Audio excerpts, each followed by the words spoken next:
I had hoped to talk to you a little bit about your plans for the future and looking ahead after the case is done. And I know you're just back from France, right? What have you been up to in your first weeks home here?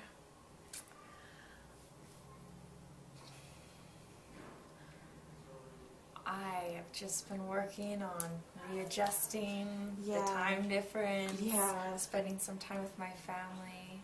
I guess it's not even weeks, it's week, right? You've just been back a couple of days. Yeah, okay. And have you finished with your studies at BYU? Or? I haven't. I will return this fall, and I have 2 semesters left. So hopefully, fingers crossed, next April I'll graduate. Okay. And I know there's so many options about where you're headed next. Do you have any idea what you'd like to do after graduation? Well, right now I'm just sort of staying open and not closing any doors yet. I want to go wherever I can do the most good and make the biggest difference. So right now I'm just leaving my doors open, my options open, and time will tell. Yeah, I know your dad had mentioned at one point that you were considering law school. Is that an interest you have in particular after being involved in the justice system so much over the past few years? It was very, very interesting the past few years. Well, it's all been interesting, but I've thought about it, and I'm still thinking about it, and we'll just see what the future holds. Yeah, and you'll graduate with a music major, right? Yes. Okay. And you also, your dad talked a little bit about your foundation in March, the big award you got in New York. What are your plans for the foundation? Have you thought about that at all, or how you'd like to help and work with your foundation? I'm really excited about the foundation. Right now there are sort of 2 main issues that the foundation is combining ideas on how we can make the biggest impact. But one of the issues is the RAD kids, and that's resist aggression defensively. I don't know how much you know about it, but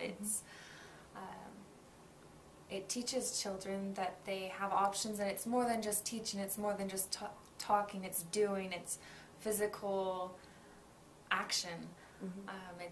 You learn how to use your body anywhere, and it's not necessarily teaching you like the correct moves. Yes, there are moves, but it just sort of helps you realize that, oh, well, if your hands are tied up, you have your legs. If your legs are tied up, you have the back of your head.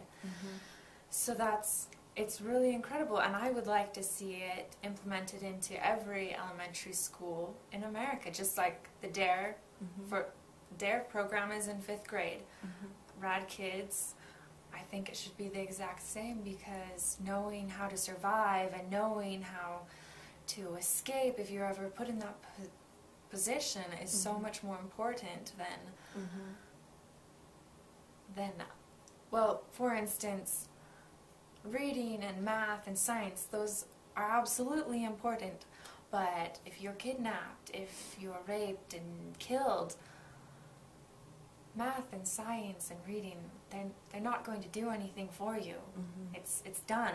But if you are taught those basic skills of how to escape, how to fight back, how to try to run away, get away from your would-be captor, that's what's going to save you. Yeah. And do you see continuing to tell your story as something you'll be doing long term, or is this kind of a chapter that you've thought about maybe putting behind and living life without keep telling this story? What's your thoughts about that? Well, my main focus right now is trying to do the most good that I can and moving forward. And so whatever that might imply, wherever I feel like I can do the most good, then that's my main focus. Yeah.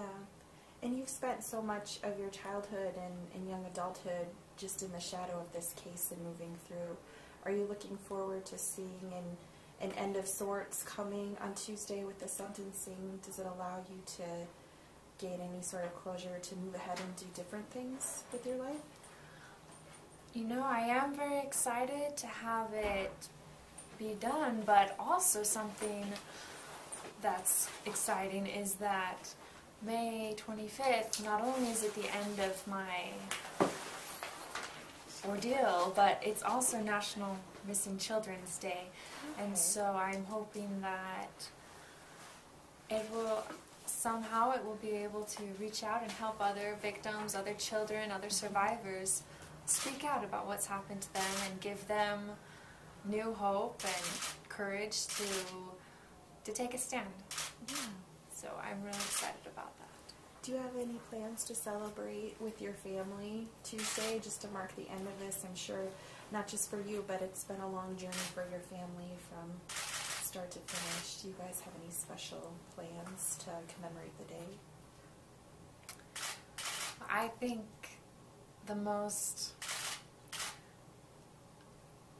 wonderful thing about it is that it'll just be over, and the beauty of it is that we'll just be able to keep moving on. Yeah, yeah. Are you, of course, here in Utah, I'd imagine you're recognized quite a bit.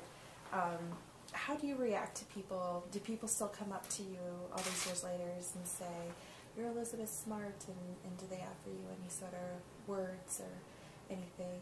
Does that still happen? It does occasionally happen. Yeah.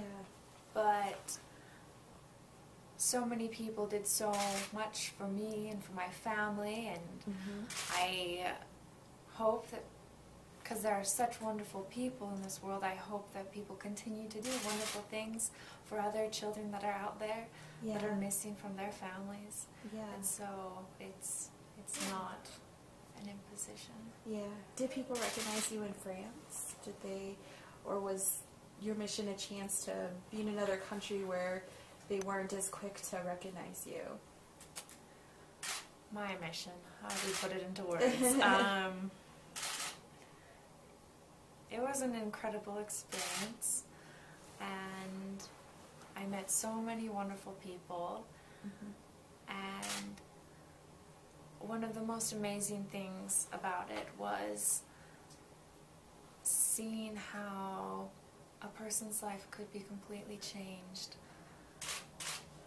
for the better, for the best. And so while I was there, that was my main focus, and anything else that happened just was on the sidelines. Okay. So there weren't too many people familiar with the case over there, or, okay, that must have been, give you a chance to focus on your work and come back here. Okay. All right. Well, how am I doing? Probably. Got a couple minutes left. Okay. All right. Well, let's see what else do we have to ask you.